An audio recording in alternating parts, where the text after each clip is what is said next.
Hey everybody, this is Tim Ash, President of the Vermont State Senate, here tonight with my update on Vermont's response to the COVID-19 pandemic. It is Tuesday, May 26th. I have to look down and actually remind myself what the date is from time to time because it seems like day after day it's not always easy to tell when we've crossed one threshold or the other, what's a weekend, what's not. Just a couple quick updates on where Vermont stands right now in our sort of battle with COVID-19. The good news is that our flattening of the curve continues to look pretty good. Despite that, we have had 11 positive tests since Friday. So it is not a situation where the virus has stopped infecting people. The infections were, I believe, in Orleans County, which is where Newport and Derby are, Chittenden County, also Windsor County. So that's the sort of bad news, is that we continue to have the virus spread. As we ease open the economy, we have to continue to be vigilant. I went for a walk to North Beach in Burlington on Saturday, and it was a perfect beach day, and a lot of people took that opportunity to go to the beach. It was quite a scene. There were a lot of people. The gatherings were certainly larger than 10 all across North Beach. Very few people wearing masks, and so I'm not here to be doing citizens arrest, but rather say that it does raise concerns about whether there will be a renewed spread of infections as a result of people letting their guard down a bit. So it's a good reminder for all of us to continue to be vigilant. It doesn't require us to look much further than the state of New Hampshire to know what happens if we do not maintain our vigilance. In New Hampshire, which has a population a little bit more than twice Vermont's, has now had 210 people die of COVID-19, which and Vermont's number is currently at 54. So Vermont is about half the population of New Hampshire, give or take, but 4 times more people have died as a result of COVID-19. Now, admittedly, the heat map, if you will, of where most of the infections in New Hampshire are happening are in the counties that have a large percentage of people who are commuting to the Boston area and northeastern Massachusetts for work and going back and forth. And we know that the Boston area was a major area with an outbreak. So it's not apples to apples comparison, but it does remind us that we have neighbors, and it's not just Vermont's own efforts that need to be judged, but also how we fit into a regional mix. I also want to take a quick moment. We're now at a stage. It's the State House closed the day of the state of emergency declaration, which was March 13th. Restaurants and bars, I believe, were closed on March 16th, and schools were the day before. So there was a whole shutdown sort of mentality in that second or third week of March. We're now 10 weeks or so into this experience.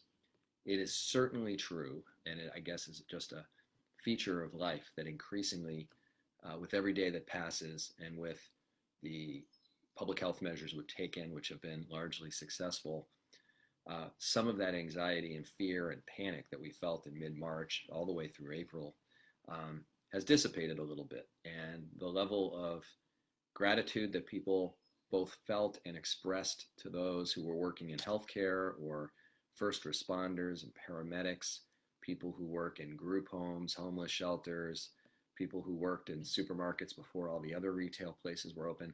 There was a lot of showering people with praise and thanks and gratitude back then. And I think it's a natural thing that people start to move on.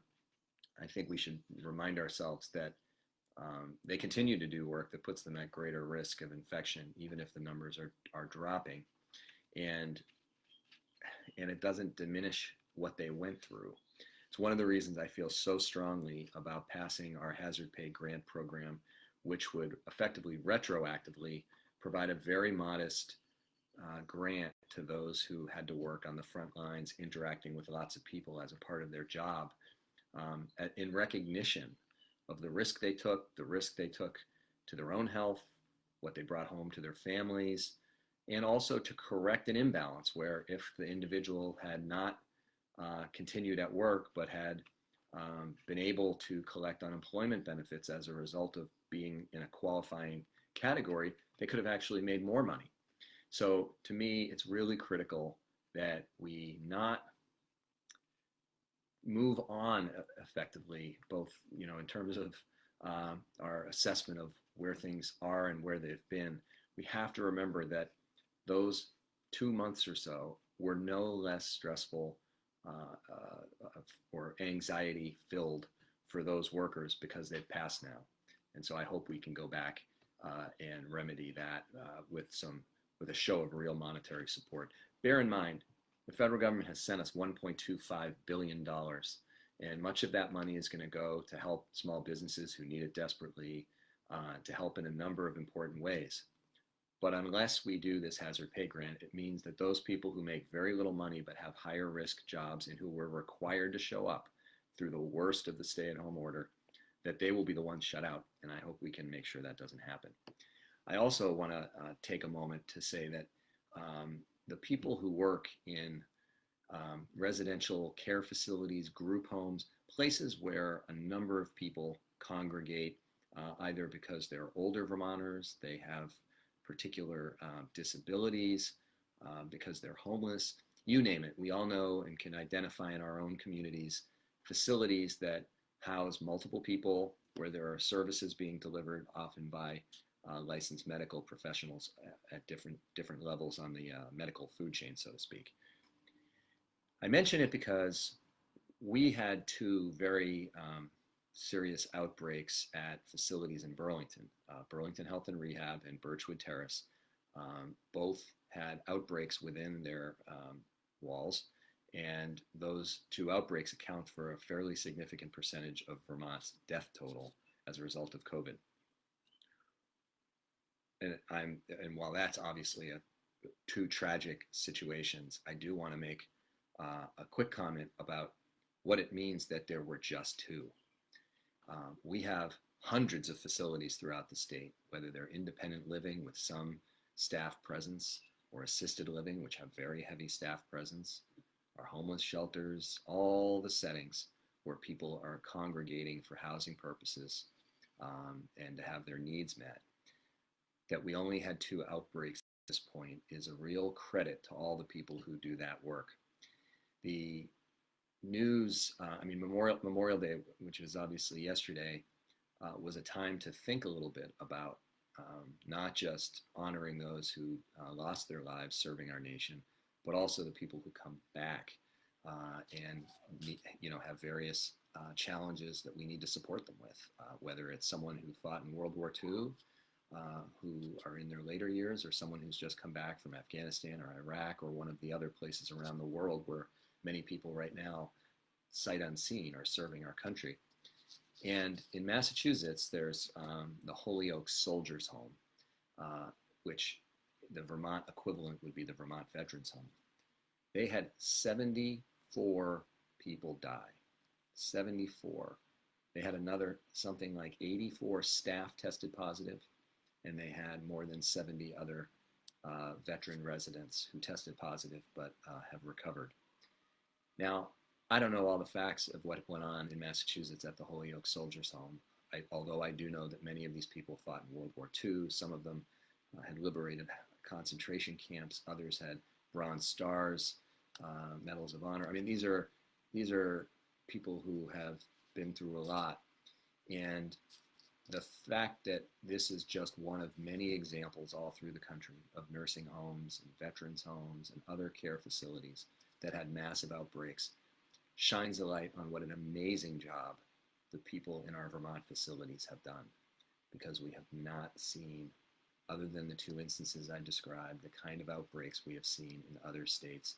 And having a loved one who has been in one of these facilities, I can tell you that it is not luck. It is the result of conscientious careful work by dedicated staff who don't get rich at their jobs. And I hope that we can all take a moment to continue to recognize what they've done and not forget about it just because the weather is nice and people are ready to start moving on and reclaiming some sense of normalcy. So lastly, I would like to say that we are now entering this phase of recovery, particularly on the economic front. And it's an interesting quandary to have a $1.25 billion check from the federal government with not a lot of guidance about how it can be spent. The governor, in a previous update, I walked through the governor's proposed first phase economic recovery package, and there's certainly much that I like about it, and we'll work closely with the governor and with the speaker to start getting Vermont's economy on the right track. There are some things that were not in that package, and I want to talk to you just briefly about what I hope we will see moving forward. And these are often, almost everything I'm about to list are things that many of you contacted me saying, hey, we're going to use this federal money to address the COVID crisis and help us position favorably moving forward. These are the kinds of things I want to see investment in. So you told me those things, and this largely list I'm about to give, which is very basic, largely reflects the feedback I've received from you. I welcome you to go to the legislative website tomorrow morning at 8:30, and you will see a link for what's called an all Senate caucus. You will basically get a YouTube link. You'll watch all 30 senators talking about a few different bills, but also talking about how we think these federal dollars should be prioritized to best position Vermont moving forward. And I'm going to touch on 5 of the things that we're going to bring to the discussion tomorrow that we really hope to get to the finish line working with the governor and the speaker. The first is addressing homelessness with a significant boost of funds for housing, especially through the Vermont Housing Conservation Board, which has done amazing work over the 30 plus years of its existence. Right now, there have been many hundreds of people who are homeless. I believe the number was 1,600 was kind of the number for most of this last couple months, who were in motels or hotels because that was the safest place to isolate them instead of being in close quarters where they might spread infection easily. The vision that we have is to buy some distressed properties and renovate them and have people who have been homeless have a safe transitional housing unit with services being offered so that people can regroup and get their lives back on track towards self-sufficiency. So it is an opportunity that will come out of COVID-19's impact on us, but something that we're very determined to see happen. Broadband investments appear in the governor's proposal, though we want to go much bigger in terms of the outlay of spending. I've mentioned in previous updates why the expansion of broadband is so important. One, with distance learning for kids who are not at their schools right now. Obviously, some kids in some communities can't access the internet from home, huge problem. Telehealth and telemedicine, if you can't access internet at home or have the kind of speeds to do video like this, then that's obviously a problem and puts you at greater health risk. Also, working from home. Vermont is actually well positioned to be an attractive place for people throughout the Northeast in particular who might want to live in a safe place that manages its affairs well, but many of our more rural communities who could desperately use an infusion of new faces still struggle with internet. I'm going to say a quick word about why we are where we are. When I first got to the Senate, Governor Douglas had promised that we were going to have effectively 100% broadband across the state and self-service. Well, that didn't happen. Governor Shumlin became governor, said basically the same thing.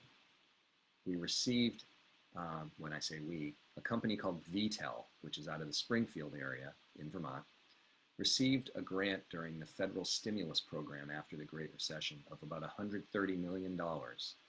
And they signed a performance contract basically with the federal government that said if they were given this money, they would provide wireless, high-quality broadband to every unserved Vermonter, every one of them. So many of us were very, very excited when this grant came in. And we heard, great fanfare from the CEO of the company, and we were all excited because this was going to provide the resources that had not been available in Vermont to make this happen. Well, that was a pretty serious failure, that program. And the fallout from it is that the federal government said, we've already given Vermont money to solve the problem of underserved or unserved people who don't have internet. We are not giving you more. So for the last 8 to 10 years, Vermont has not had the kind of opportunity that other states have to draw federal funds for broadband until now, which is one of the reasons we want to use this money to help support a build out of more broadband. What some people call the creative economy, I still have an old-fashioned term, I call it the arts, but whatever you want to call it, museums, arts organizations, artists themselves. There is a sort of indirect program in the governor's proposal, which is about trying to utilize cultural inclusion into some of the economic projects in downtowns and village centers. What we envision is a much larger investment in our cultural organizations, our museums, and in direct grants to artists, so that in the coming 6 months or a year, we will have a cultural story to tell when we get through this that has kind of reminded us why we want to stay alive in the first place, to enjoy all of the things that enrich us through all the different art forms. So this hopefully will be able to get done, and it'll be great news for all of the artists right now who are struggling because they've seen their commissions or work dry up. Their classes aren't being run in person, and it's not monetarily working to do it remotely. So that's an area we have a lot of hope. Strengthening local purchasing of local agriculture, absolutely critical and a great opportunity right now. The governor's proposal focuses $50 million on dairy farms. And while we have to help dairy farms through this, especially as they're making investments to improve their performance on water quality, the ones that are causing issues right now, all of the other Vermont farms who have been struggling as well need to be a part of this recovery. And what we envision is trying to use these federal funds for purchasing of local food products so that it creates the kind of circular flow of funds for when the COVID-19 crisis is over, strengthening the relationship between buyers and the producers in ways that haven't been done before. And then finally, working to create some kind of expansion of our youth employment efforts. This is something personally very important to me. We have too many young people who already struggle to move forward in the workplace or move on to higher education. COVID-19 has been particularly damaging to younger people and their participation in the workforce. So we believe that this is a great moment to create some Vermont 2020 version of the Civilian Conservation Corps, which you can remember from the Works Progress Administration and all the New Deal programs to get out of the Great Depression. Resource, which is used to be Youth Build, Vermont Youth Conservation Corps, Vermont Works for Women. We have organizations that do this kind of work. They are already scaled up, and we can provide a great number of opportunities for people this fall and the late summer to do public spirited projects all throughout this Vermont, every corner of the state. So we really hope to see progress there. So again, if you want to hear the beginning of this discussion as we start to develop our sort of response to the governor's proposal and how we're going to work with him, but also bring our own priorities to the table, at 8:30 tomorrow morning, if you go to the legislative website, you will see a link to an all Senate caucus at 8:30, and that'll take you to a live YouTube link so you can watch us talking in real time. So with that, I want to thank you for checking in. We'll be back tomorrow with another update. I hope you continue to stay safe.